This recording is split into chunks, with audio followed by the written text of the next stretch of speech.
I don't know why this book format is called a guest book, but it's quite easy to make and has lots of potential for creative additions.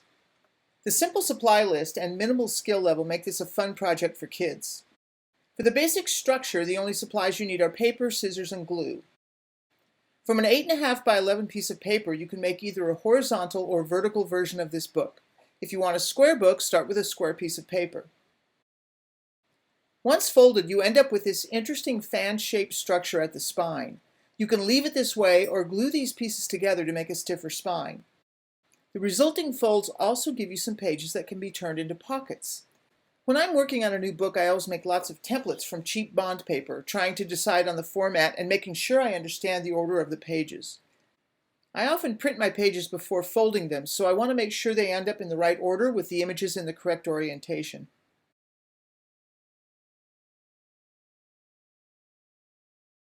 Create your own working template or make use of this one. This shows the front and back and the correct orientation of your images if you plan to print your book before folding it. This particular template is for a book with a vertical or portrait orientation. Use the same template but turn the paper lengthwise for a book with a horizontal or landscape orientation. To make this book, start by folding the page in half.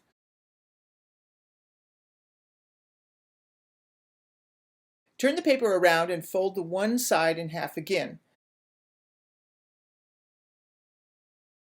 Turn it over and fold the other side in half. The paper will now be folded in quarters. Open the folded paper all the way and fold it in half again the other direction. Turn it around, fold that side up. Turn it over and fold the other side up, just like you did the first time around. Open the paper again. Now you should have mountain and valley folds going both directions, dividing the paper into 16 equal segments. The next thing you're going to do is cut the paper along the fold lines where you see the heavy red lines on the template. You can do this with a straight edge and a scalpel or razor blade, or with a pair of scissors. If you're using scissors, it's easier if you fold the paper and then cut. I'm making the creases a little sharper here so I can see them and be sure that I'm cutting right on the fold. You can be more accurate and careful with a straight edge and a blade, but if you're working with kids, using scissors for this step is probably easier and safer.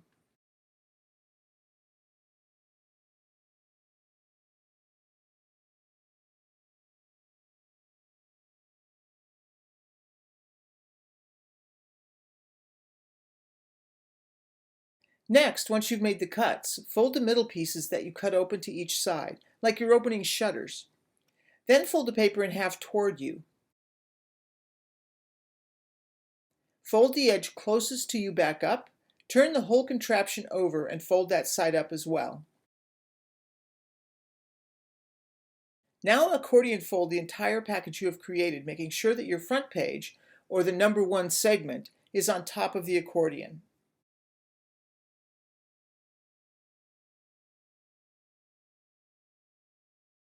If you've folded this correctly, the profile of the folded book should look like this.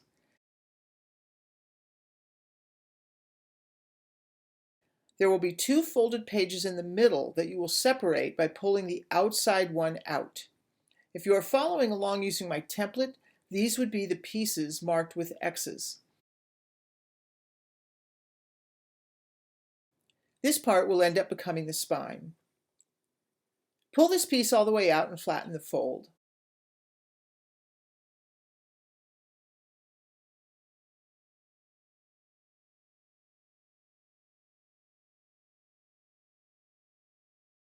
Fold this piece in half, open it, and fold it in half the other way so the fold goes both ways. Fold the first half in half again, folding it both forward and back so the fold goes both ways. Your reason for doing this will be clear in a minute.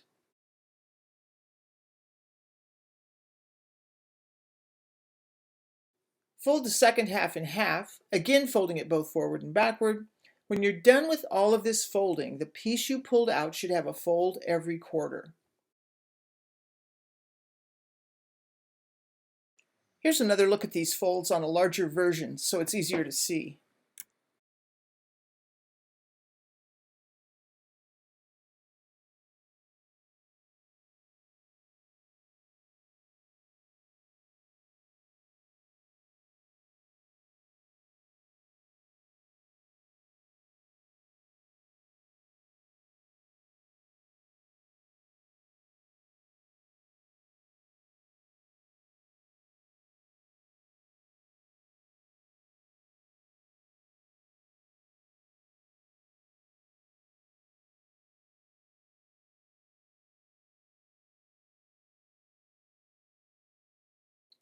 Now open this piece up and manipulate the fold so that you end up with the configuration you see here.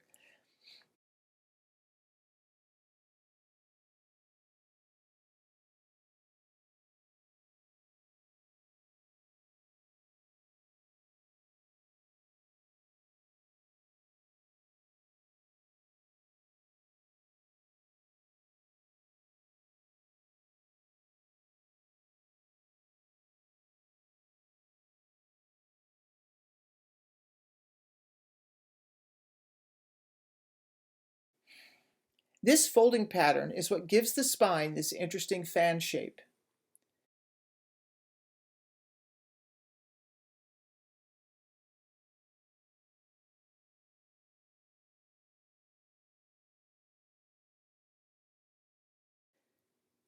At this point, you have some choices with how you want to finish off the book.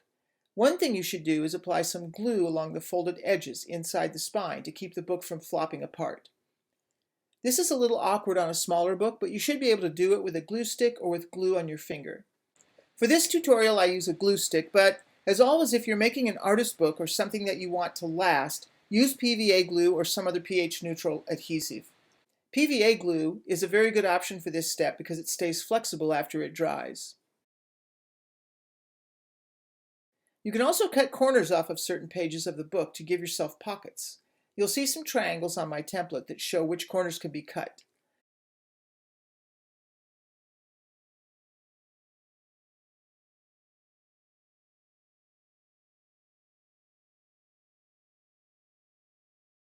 The back of the template also indicates the parts of the back side that will show if you do this, giving you the opportunity to decorate those back pages. You can also cut apart some of the pages to make more pages.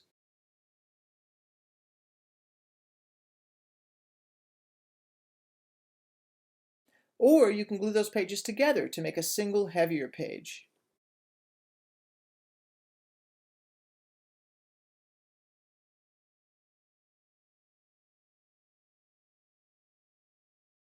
You can keep the spine edge open so it has that fan-like effect, or glue those pieces together to make a heavier spine.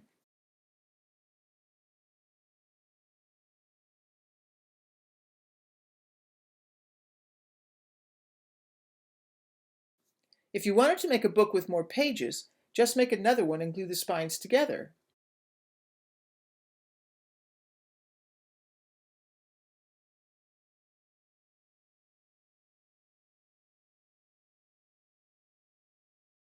In my larger example here, you can see that I added eyelets to the spine to add a bit more weight as well as a decorative element. There are lots of creative things you can do with this book form. So that's all there is to making the so-called guest book.